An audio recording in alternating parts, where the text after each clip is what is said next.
So what we did was we spent then the next kind of 3 months focusing on retention. How are we increasing our day 30 retention?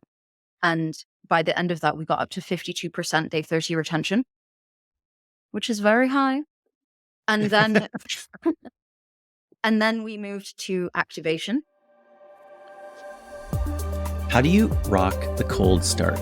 Hello and welcome to Growth Masterminds. My name is John Katsir. Starting a new series in Growth Masterminds and the Singular blog. It's Zero to Hero. It's a startup story. It's about getting early growth, not just your first 100 or first 1,000, but maybe your first million, maybe your first 100,000, first 500,000 users. There are huge challenges, we all know, for real big apps and real big brands to continue to grow, right? But they're different. They have some resources, they have some brand, they've got users or players or customers or whatever they've got. Starting from zero or very small is a different challenge. I actually think there's a lot to learn on both sides of that for the other side. But this series will focus on early stage growth. To kick it off, we've got an all-star. She's literally an app marketer of the year, also biz strategy consultant of the year. She's worked in tons of growth roles, now runs her own growth agency called Aperture. She's helping apps grow, helping mobile businesses work. And I noticed speaking all over the world. Her name is Hannah Parvaz. Welcome to Growth Masterminds, Hannah. Thank you so much, John. It's really nice to be here, and I'm really excited to have this conversation with you today. So thank you for that Awesome. intro. I love it when people say that. It's often true too, but it's late. It's like London. It's Thursday night and you're hanging around in the office at chat. I really do appreciate it. I wanted to start with a little bit of personal stuff because you're one of the UA consultants. You run your own agency. That's an exclusive group, right? We talked earlier. You got Thomas Petit, you've got Felix Braberg, you got 5, 6, 10, 20 others. There's not hundreds or thousands of people like you. What's your life like? Well, actually, last year my life took a big change. I have been living in London for the last 11 years, since 2011. And last year, actually, I ended up going completely remote for the year. So my life has been a little bit atypical over the last year. So I went to a lot of different places. I've met a lot of different kind of interesting people from interesting companies. I was kind of speaking in many different places and countries and cities all over kind of America and Europe. And at the moment, I've kind of come back to London just for a couple of months. Just to, the idea was to kind of capture some of the summer, but, in a true kind of British style, it's not been exactly what we were expecting. Your summers are probably like San Francisco summers, not very good. Yes, I saw a heat map of the US recently where it was like 100, and San Francisco was 62.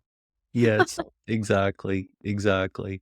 Yeah, SF summer is not so great. It's great in the spring, great in the fall.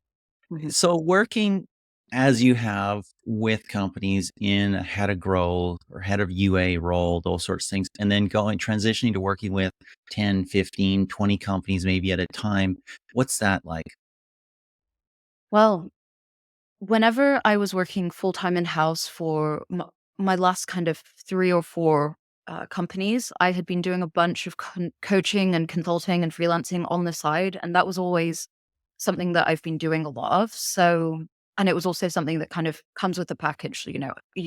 I wouldn't have been able to work with a company unless I was also able to do that and had the freedom to do that, because for me, having those additional challenges on the side and being able to work on all of these different problems at the same time was really beneficial for my personal growth. And so transitioning over to having Aperture and working on this full time, I left my kind of last full time in-house company. I disappeared off the face of the earth for a month. And then I came back, better and faster and stronger than ever, like ready to go ahead with Aperture. But it did feel very seamless, and it did feel like kind of the only possible next step for me after being at my last company. So it I'm was good. It's been great. I'm always so tempted to like take the month off or the 3 months off or something like that, but I don't trust myself. I'm not sure if I've ever come back. So yeah, that's why I haven't done that. Yeah. Okay, so somebody comes to you, they've got a new app, they've got some budget, they have big plans, they want to grow. What do you do? Where do you start? Well, if they're right at the beginning of their journey, versus, even a bit farther in, I've worked with companies at all kind of stages, from being, the second hire and a company's not even launched yet, to joining later, or working with kind of larger, uh, kind of commercial companies and so on, more corporate styles. But really, the very first thing that's important for us to pin down together is understanding our customer and understanding really what the problem is. Because a lot of the time we're doing this supply side thinking, we're thinking about what we want and what we think is the problem. And what is so important, and what I spend a lot of time talking publicly and also with founders and with other people, is just centering the customer and centering what their needs are, as opposed to what you think their needs are. And that's something, that is, this is just the bread and butter for every company. It's not just for mobile apps. It's not just for, you know, a specific kind of subscription. This is for every business. You should truly understand exactly what your customer wants and needs. Um, and this is my favorite topic, so I'm happy to spend all day on this if you like. Nobody wants to do that really, right? I mean, everybody wants I got to build something. I got to make something. I have to market something. I have to buy a campaign. I have to all that stuff. But this is I'm talking for myself right here, just myself. I mean, this is the sort of thing that you just like, oh, it's hard. It really is hard, and a lot of people are very resistant to doing it as well, because it's really facing what the problem is head on, and potentially, you know, you're potentially Maybe I seeing have the what you wrong think. solution. Yeah, maybe what I think isn't correct. I don't want to have to face that. And what I do see time and time again is that it's the founders that are happy to get stuck in that are the ones that succeed. And I've worked with some founders who are, I'm not going to join these customer conversations. I don't want to, and I always call these customer conversations, by the way, rather than user interviews, because user, user, it's obviously we can use this term sometimes internally, but we need to start thinking about them as customers. They're buying something from us. And then interview, obviously you can have a really great interview, but what we want to do as well is just have a proper conversation and get to the bottom of who they are.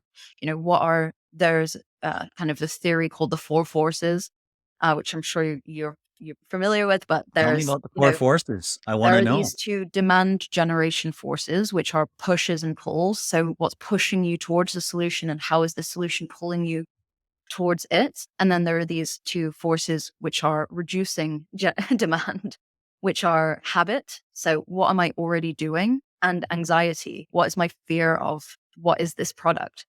And a lot of the time, companies focus a lot on the demand generation.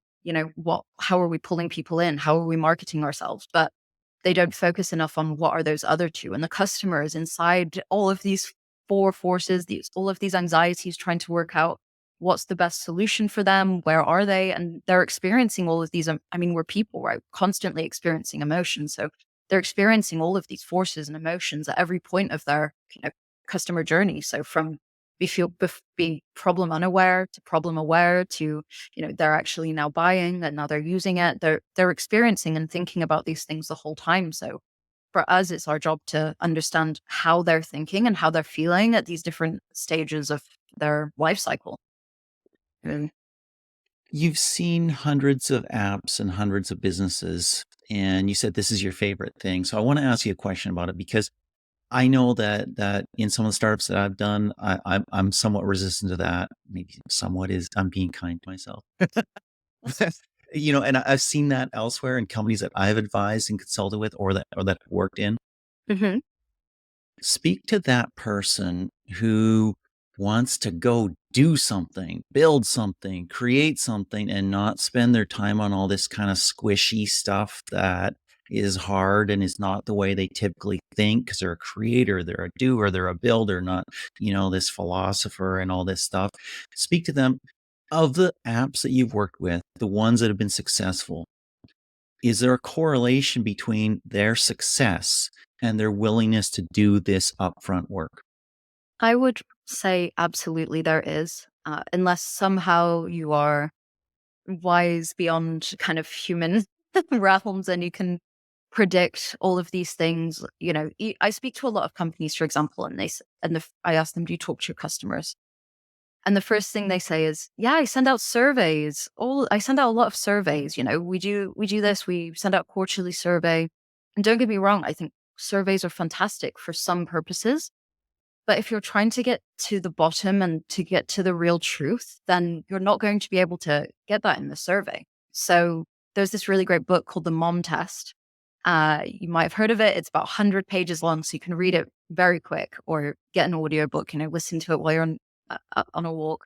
But the kind of theory behind this book is that everyone is kind of accidentally lying to you without them, it's an accident. They don't realize. So for example, I was working with one company. I'll tell you a story if that's all right. Is that okay? Cool. Yes. I was working with one company called Curio, and this is an audio journalism product. And I was working with them 5, 6 years ago. And whenever we started, they had a tagline which was intelligent audio for busy people. This was on all of the ads, very kind of functional, great. It's audio journalism, you're listening to it. So great. And when I started to talk to people and talk to the customers, I was asking them, how come you're using this product? And they would say, well, I'm really busy and I want to learn. And that makes sense, intelligent audio for busy people. So then I would ask them, okay, if you're so busy, why do you want to learn so much? And if you're learning, why, how have you ended up using this? And they say well, I'm commuting. And so I want to listen, in case I'm standing up, I want to be walking. Like there was a huge kind of commuting use case here. And I want to feel like I'm using my time wisely. And I would say, why, but why do you not want to just sit on the tube and pick your nose and play Candy Crush? You could be doing I've always anything, wanted to do that. easy, the passive least resistance. And they would tell me then, but I want to understand the world better. Okay, so now we're getting somewhere. And so then I would say, why do you want to understand the world better? This is where the gold comes. And so then they would start to tell me stories about, I go around to my mum's house, and she's married a new man, and he's a professor, and he's always talking about all this stuff, and I have no idea what to talk to him about. So I always feel like I'm not very clever. I want to seem more interesting. And again and again and again, this phrase, I want to seem more interesting, would come out. And so this is the power of, simply talking to your customers. And it's not like I pulled out this theme out of 2 conversations.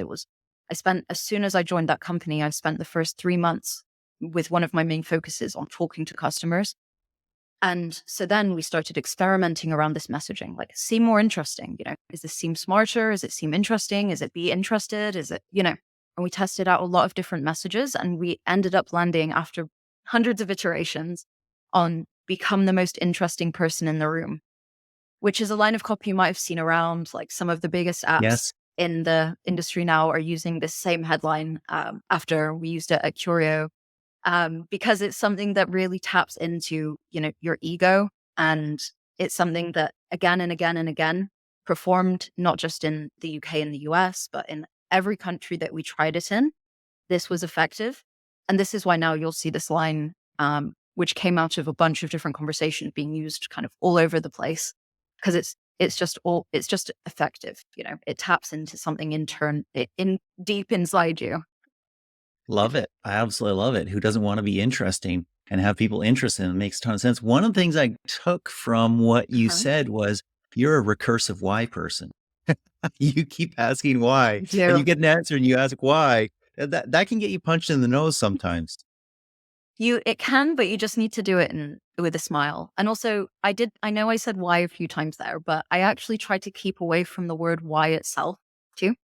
And so I usually would say something like, how come, how come you ended up doing this? And this is because the word why actually upsets a lot of people, because deep down, they feel like they're a kid being told off, like, why did you do that? And this is something I spent a lot of time looking into as well, just to make sure I was able to have kind of the best and most effective conversation possible. And so I usually keep away from why, even though there's a theory called the 5 whys, so all of your answers are 5 whys deep. It's still Hmm. good to kind of use some different words. instead of, being that kid, which is fun as well. And you have to come at these things by building a sense of rapport with the person. I always say at the very beginning of any of these conversations, get to know them a little bit first. Don't just jump in with kind of very extreme technical or personal questions. Share something about yourself if you can. How are you relating to them and making them feel your customers feel human and safe in this conversation. So yeah. Love it. Love it. I'm glad we had a chat before we started recording. Yes, we built some rapport. Exactly. Exactly. No, that's awesome. So we're gonna get to all the hardcore growth stuff. So for everybody who's listening and saying, okay, I gotta ask why, I gotta talk to my users, got my customers, my subscribers, all that stuff. We're gonna get to the hardcore questions about, what tech and how do I start campaigns and do I need an MMP right away and my metrics and all that stuff. But I gotta dive just a little deeper here on this knowing your customer, knowing your user. Is this even the case? Let's say somebody says, I'm building a game. It's just about fun. That is common to 97.83% of humanity. I don't need to have these conversations. Are they right or are they wrong? I would say that it's still valid and relevant because with your game, someone is still trying to do something and trying to achieve something. And that might be just feeling dopamine hits, that might just be feeling again and again, I'm completing these levels. But that's why there are so many kind of tricks of the trade that work so well for games, And I think a lot of the time we can learn a lot from how games are produced and how games operate, letting someone experience a win very quickly. Like, even though it's a very easy level, how can we transfer that learning to our apps and to our kind of other products as well? What are we doing to get people to that kind of, activation threshold as quickly as possible? Because that's what games are mastering. And I see a lot of people going from games to out of games now, or gambling to out of gambling, because they've got so good at this. And now they know how to transfer and translate this knowledge across. I like those little hits of dopamine. We're all digital drug dealers, right? So absolutely. Okay, here we go. Let's dive in. Okay, that same person comes to you, this new app, some budget, big plans, right? They want to grow. You've gone through this process. They've identified, okay, this particular person, this segment, that's who we're aiming for. Here's their challenges. Here's their problems. Here's what we can solve. Here's what we're going to do. And here's how we're going to approach it. Okay, so now they want to actually grow and they're going to start investing some budget. Where do you kick off? Where do you start? So once we've understood our customers, the problems that we're solving, what are our levers as well? So what are the key areas that we can focus on? And usually these are going to be something aligned with acquisition. So something like installs, something aligned with activation, something aligned with retention. So we want to be able to establish these and then figure out what's the first area that we want to impact, really. And so for a lot of companies to begin with, that might be acquisition.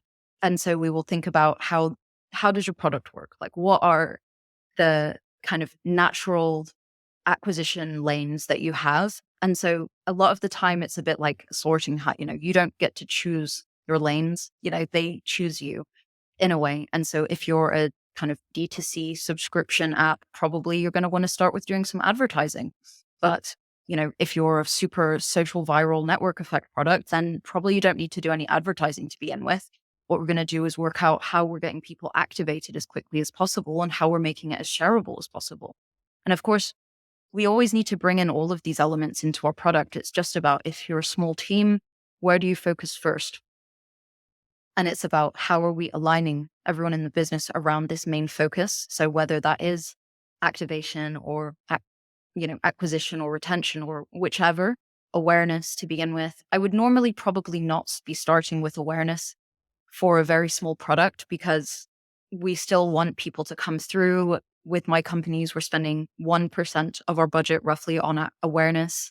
Ads, we're spending everything else on direct response because we need to get the people in. We need to be able to monetize. And so after we've decided our lanes, then we would start experimenting. So, let's say we're going to go after a paid ads channel. This is where, things start to get a little bit hairy. And so what we want to do is go back to this kind of, what are people trying to achieve, and start testing our messaging. So we're always going to have some hypotheses. We're going to have some rough theories about, I think this message will resonate with these people. But also in this kind of post May 2021 world where we've got a bit less visibility, we want to make sure that what we're doing and what we're bidding on is right. And so, yes, if that's the route that we're going down and we're thinking that we want to have visibility on any of our ads, for example, then we should be implementing an MMP, a mobile measurement partner, so that we can see that traffic, so that we can post it back, and so that we can keep our app a little bit lighter, so we don't have to keep bothering our developers about every new SDK that we want to add in. Uh, yeah. You want me to continue? Yeah, Yes, absolutely. But I'm going to interject for half a moment absolutely. because what I love about what you said is you didn't start with, okay, we're going to buy ads on Meta, we're going to invest in TikTok, we're going to go and do some programmatic and stuff like that. It reminds me of when I was chatting with Rory Sutherland. It's got to be a year ago or so, you know, famous, infamous Genius. Ogilvy marketing guru, if we want to call it that way. And he said, start at the bottom of the funnel. Start at the Absolutely. bottom of the funnel. What's happening there? What's happening there? Work your way back up. And you Mhm. just follow that exact path. Exactly. And there's a lot of companies, and some of the ones with the fastest growth that I've seen are ones that aren't caving to this sometimes VC pressure to just turn the tap on, turn the tap on and see what happens. It's companies that are, maybe they're spending a little bit of money at the top of the funnel just to get a few people trickling through if they need to, but not spending a lot of time optimizing on it, but then seeing how are these people performing. One company that I've been working with for the last year, we had started with some acquisition work. We were getting people in, it was performing, but what we were seeing was that our day 30, for example, was like 20%. So we knew that with a free product, a free social product, we can increase this. So what we did was we spent then the next kind of 3 months focusing on retention. How are we increasing our day 30 retention? And by the end of that, we got up to 52% day 30 retention, which is very high. And then we moved to activation. So we were like, how can we make sure people are going to go do these actions that we need them to do? And then we fixed this. We did a really great job with that. And then we were in a good place to be able to turn on our paid ads properly and really start putting a lot of people through this funnel. And yeah, it's been going very well ever since. With obviously as a free app as well, you can build in a lot of virtual currency, social viral features. So yeah, Yeah, I I'm love a a virtual trillionaire in currency. multiple. I'm a trillionaire in multiple currencies that matter. Not at all. But I want to draw out something that I've heard now twice that you've said, and I want Mhm. to highlight it because I think it's really important. I've worked in Silicon Valley. I spent 3 years commuting into San Francisco every other week. I've worked in startups or assisted or advised or consulted with startups for the better part of, I want to say, a decade and a half, maybe 2 decades. And everybody wants instant. Everybody wants results now Mhm. or tomorrow or this week. And now, 3 times, maybe twice, you've said, I took 3 months, right? And here you just said, I took 3 months to examine what was happening to users who were in the app and what they were doing and how, and you increased the retention there. And earlier you said you took 3 months largely talking to customers. And I just want to bring that out because yeah, you might have a Threads story and go to 100 million users instantly, but there's more to that story because the Of engagement course. is dropping, obviously. And you might have like a Pokemon Go and you get a billion users, and it just keeps going and going and going and going. But for most people, the real story, the actual story is slower and harder and more involved and more effort and more knowledge and processing. Uh, Mhm. that's a really strong insight for people who are super impatient like me Well, to have sink in. yeah, there are 160,000 apps released every month. So there are always these anomalies like Threads, Pokemon Go, which have, of course, come from these giant companies where there's been a lot of kind of brand awareness, let's say, upfront. But with companies that are potentially category creating, I was having a call yesterday with someone who's doing a product which is absolutely category creating. No one is doing this yet. There isn't awareness for these solutions. People are often maybe they're problem unaware, but they're 100% solution unaware because there hasn't been a solution like this before. And so whenever you're exploring these areas, you need to understand the landscape. And actually with the companies where I've spent, when I've been working internally with them and we've spent, 2-3 months working on something, it's by that kind of time that the founder's like, why is nothing happening? But it's by that time that you've understood everything and then you can turn things on and then it works. And so I was working with one company, which had been around for 2 years when I joined. Um, and whenever I joined, they were doing about seven redemptions per week of this company, 7 uses per week. A year and a half later, we were doing 7,000 per week, which is a fairly big increase. And this is Wow. the process. You understand your customers, you understand how they operate, what is on their mind, what are they actually trying to achieve. There's a theory called jobs to be done, which is an amazing theory about just what are people actually trying to achieve. So, like with the audio journalism company I mentioned before, the jobs to be done functional are, you know, the, keeping my brain occupied while I'm commuting, like make my commute a bit more entertaining. But an emotional job to be done is I want to seem more interesting. And we need to understand the landscape of our users' mindsets, as well as the market and so on. The market, the market's very important too, but our customers and what they need is really the most important part for our business. And I just wonder that maybe for some of the people who are founders or early stage employees at smaller apps right now who are listening right now, maybe that can be your superpower. Maybe this can be your superpower. Do the work that others aren't willing to do. Do the work that others don't do, don't even know to do. Do that work before you spend the 500,000 that you raised in seed funding or the 7 million you got in, Series A or something like that, and do that work and get that kind of growth after you've slogged for some time. Okay, let's talk a little bit about metrics. What are the metrics that tell you something's working here?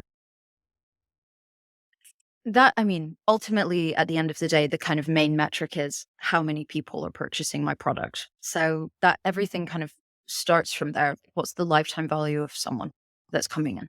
And so, I've had lots of discussions, especially with developers and data people around, at one company I worked, we were running a lot of experiments and they were saying every experiment should be measured the success of based on lifetime value. And it's like, you can't necessarily, maybe an estimated lifetime value, but you can't necessarily look at that when it's a week long experiment, for example.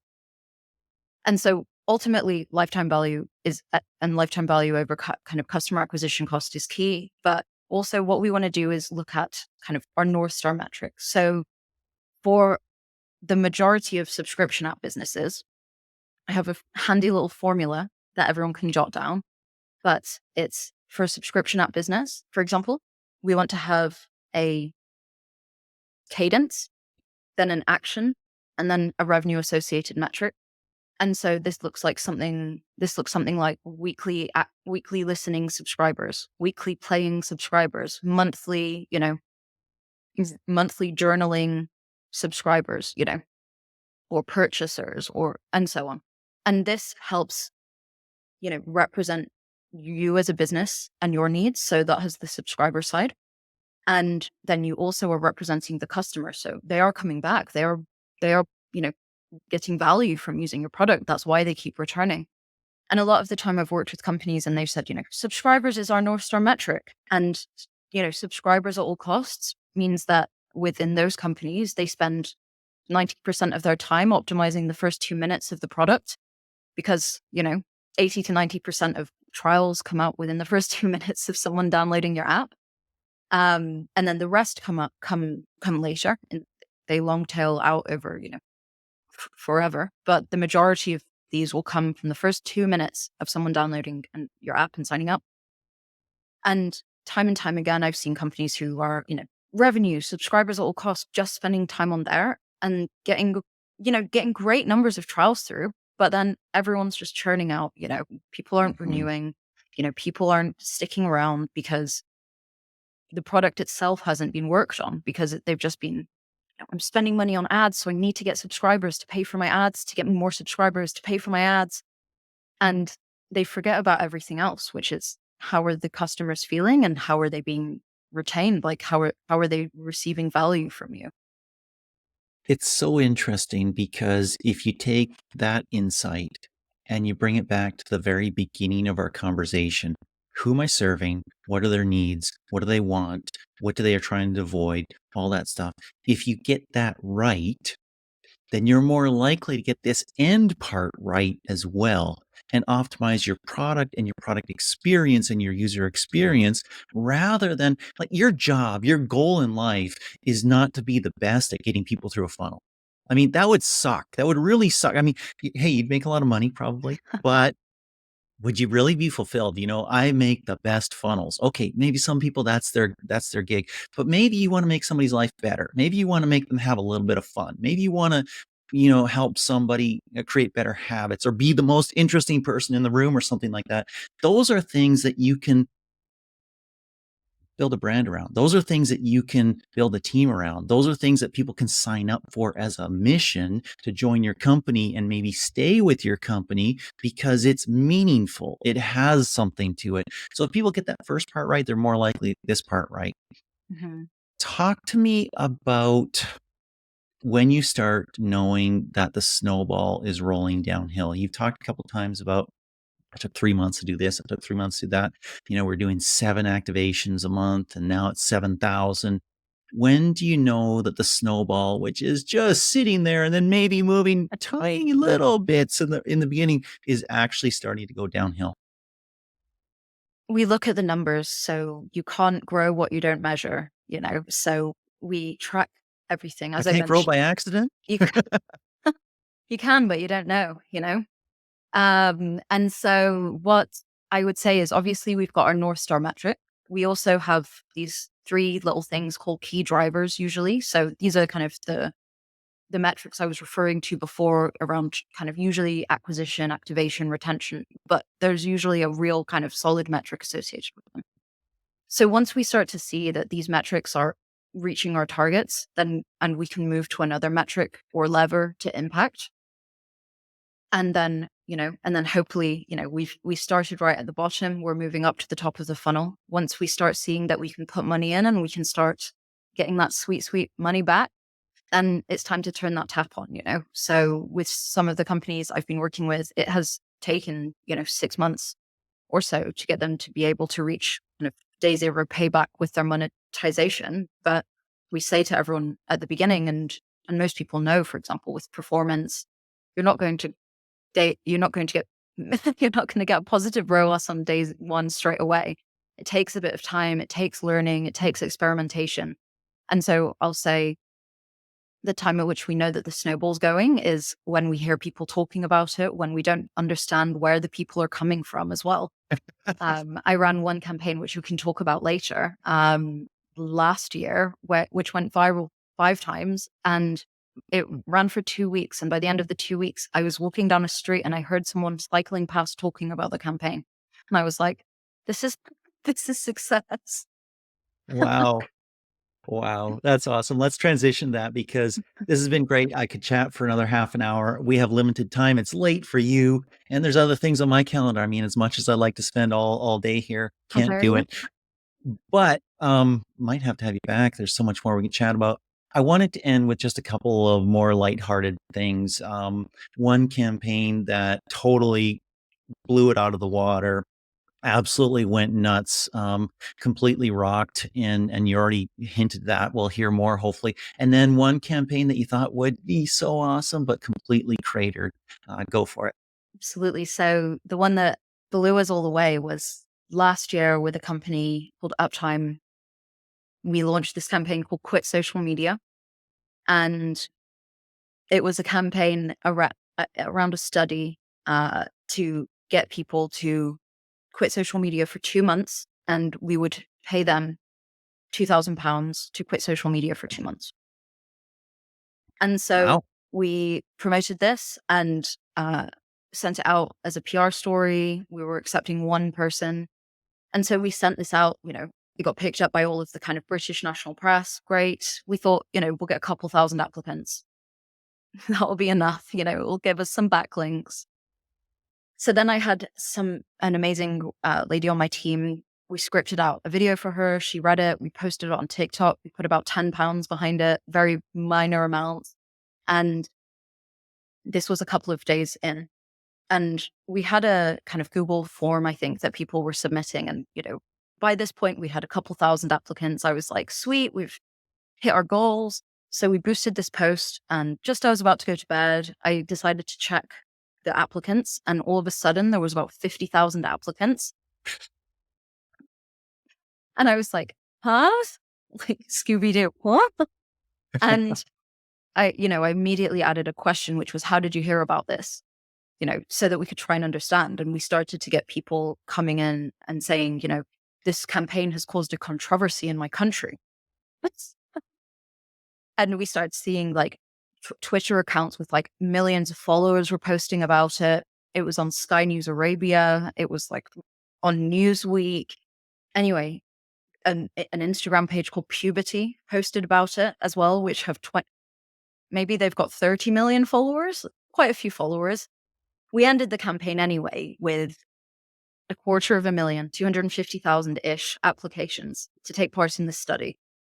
And we spent about the cost of the study, so $2,000, and then £100 or so on boosting, because we did a small boost on TikTok, a small boost on Facebook, and a small boost on Instagram. It was to the extent that with a company called Uptime, it was uptime.app. There was another company called uptime.com.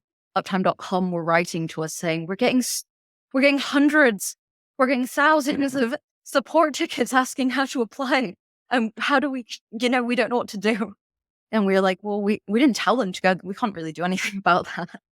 And then on one of the last days of the campaign, someone was cycling past me, talking about, did you hear about this campaign?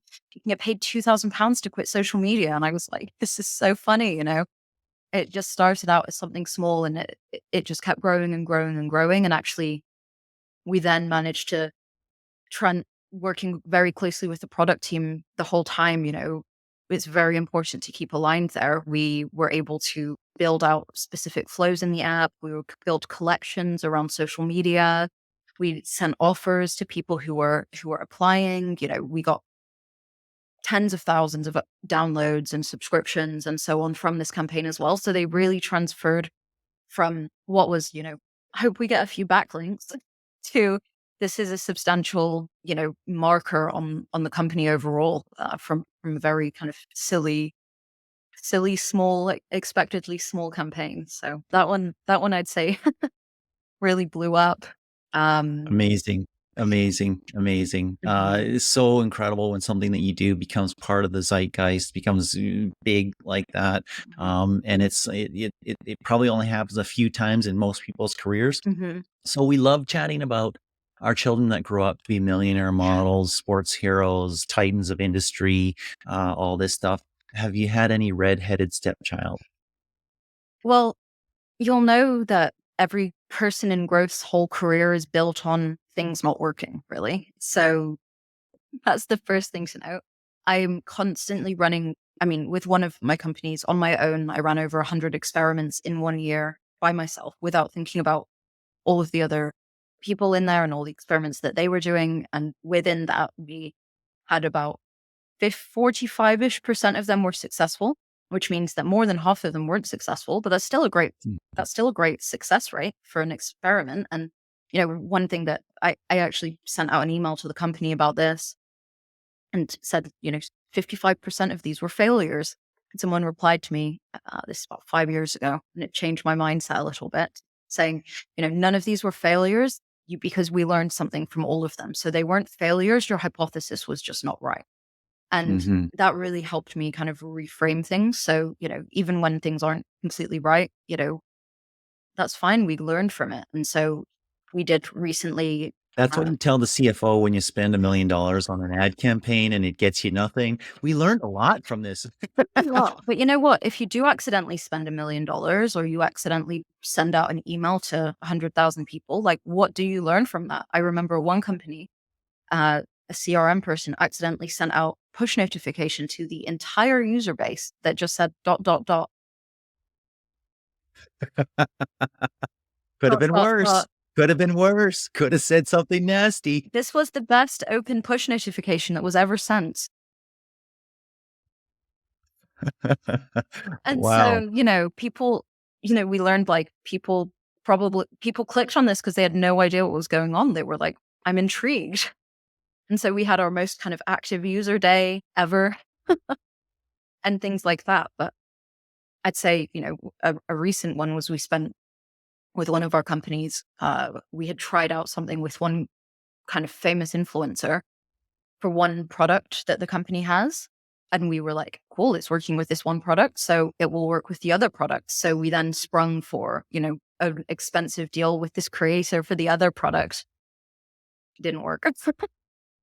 Yep. So, but, we learned, align this creator with this product, not this one. And, it- at the end of the day, everything's an experiment. So as long as you're kind of learning from it, I think, and you're owning it, that's very important. Taking ownership of these things too and saying, this is why something worked or why something didn't work, and documenting it, then, you know, I think it's all good.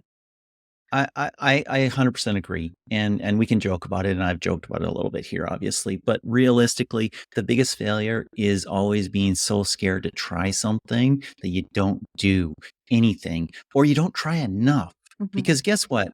That one campaign yours that blew up, it was probably one of 50 or one of 100 or something like that. 99 didn't blow up. Mhm. But if you stopped at 98 and you didn't do the 99th or the 100th, you wouldn't have had the massive success. You can't really account for virality. Absolutely. Sometimes you just have an ad that just beats everything else for a year. I've heard about that. That's your hero, that's your champion ad, and you can't beat it for a year, and you get really pissed off about that, but you should also be happy about it because you made something great. And sometimes you do 50 campaigns that don't work, but you keep trying, and somehow the magic pixie dust of the internet just spreads on it and good things happen. Absolutely. You need to just keep to the process. There's a process there for a reason, like around experimentation, around validation. And it's so important to just keep to that process because once you do, and that's your muscle memory, then that's where you find the gold. If you want to be chipping away at that block, trying to find your David underneath, because it is there. You just need to keep on trying. So Mm-hmm. Mm-hmm. Love it.